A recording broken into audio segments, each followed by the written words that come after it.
اگر کوئی شخص ریشمی کپڑے پہن کر آپ کو غربت کا سدے باپ بتانے کی جرات کرے تو اس کو اٹھا کر وہیں پھینک دیجیے جہاں سے نکل کر وہ آپ لوگوں میں آیا تھا۔ زمانے کے جس دور سے ہم گزر رہے ہیں، اگر آپ اس سے نا واقف ہیں تو میرے افسانے پڑھیں۔ اگر آپ ان افسانوں کو برداشت نہیں کر سکتے تو اس کا مطلب یہ ہے کہ یہ زمانہ ناقابل برداشت ہے۔ ہر شخص کو ایک زندگی اپنے لیے اور ایک دوسرے کے لیے بسر کرنا ہوتی ہے۔ آنسو بھی دو قسم کے ہوتے ہیں، کہ کہے بھی دو قسم کے ہوتے ہیں۔ ایک وہ آنسو جو زبردستی آنکھوں سے نکالنے پڑتے ہیں، اور ایک وہ جو خود بخود نکلتے ہیں۔ ایک کہ کہا وہ ہے جو تنہائی میں بلند کیا جا سکتا ہے، دوسرا وہ ہے جو خاص آداب اور خاص اصولوں کے ماتحت حلق سے بلند کرنا پڑتا ہے۔ مجھے غریبی سے اتنی وحشت نہیں ہوتی جتنی غربت ظاہر کرنے والی چیزوں سے ہوتی ہے۔ تم نے کبھی محبت کی ہو تو جانو، محبت اداسی کا دوسرا نام ہے۔ ہر وقت آدمی کھویا کھویا سا رہتا ہے، اس لیے کہ اس کے دل و دماغ میں صرف خیال یار ہوتا ہے۔ میرا کام تو آئینہ دکھانا ہے۔ اگر آپ کا چہرہ گرد آلود اور بدنما ہے تو وہ ویسا ہی نظر آئے گا۔ میں نفسیات کا ماہر نہیں، لیکن اتنا ضرور جانتا ہوں کہ انسان خود سے جرم سرزد نہیں کرتا، حالات سے ہوتا ہے۔ ہمارے پاس بیچنے کو بہت کچھ ہے، مثلا غیرت، قوم، مذہب، زمین وغیرہ۔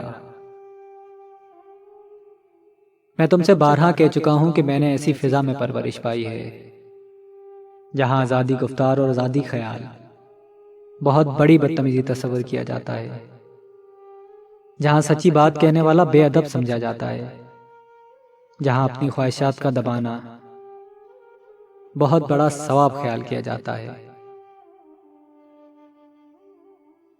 میں غلاظت کو چھپاتا نہیں بلکہ اسے صاف کرتا ہوں۔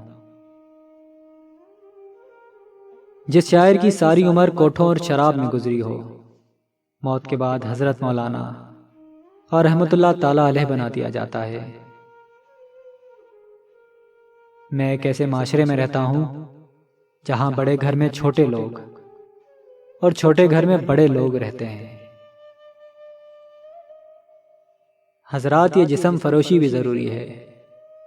آپ شہر میں خوبصورت و نفیس گاڑیاں دیکھتے ہیں۔ یہ خوبصورت و نفیس گاڑیاں کوڑا کرکٹ اٹھانے کے کام نہیں آ سکتی، گندگی اور غلاظت اٹھا کر باہر پھینکنے کے لیے اور گاڑیاں موجود ہیں جنہیں آپ بہت کم دیکھتے ہیں، اور اگر دیکھتے ہیں تو فوراً اپنی ناک پر رومال رکھ لیتے ہیں۔